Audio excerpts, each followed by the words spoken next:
well financially. Hearing this, my mom then began to say how hard their life was these days. My brows furrowed in suspicion. Basically, here is how our conversation pretty much went. Mom, we are retired now and we have been wanting to renovate the house for a while now. It's not in the best shape but we have no savings left. Me, okay mom, your success has given us hope.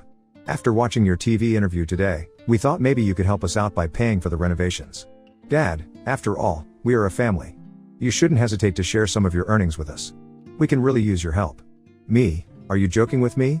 Why are you asking me for money when you haven't even talked to me for years? I don't know what made you decide to reach out to me, and while I appreciate the congratulations, I am not going to help you out in any way. Hearing this, my mom started saying how I was being a bitch and that I needed to support them as a family.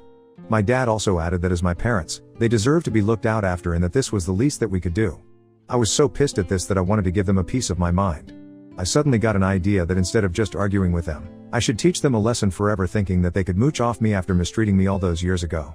I told my parents that I was willing to help them if and only if they agreed to my demands. My dad curiously asked me what it was.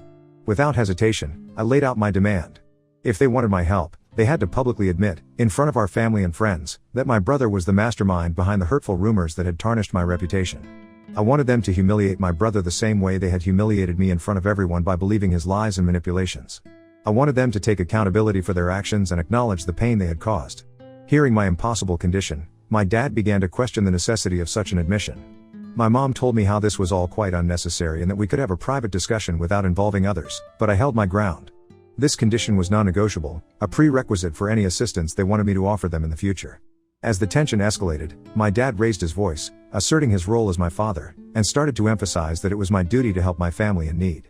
My mom, in a last-ditch effort, urged me to do the right thing and help them, emphasizing the years they had spent raising me. I couldn't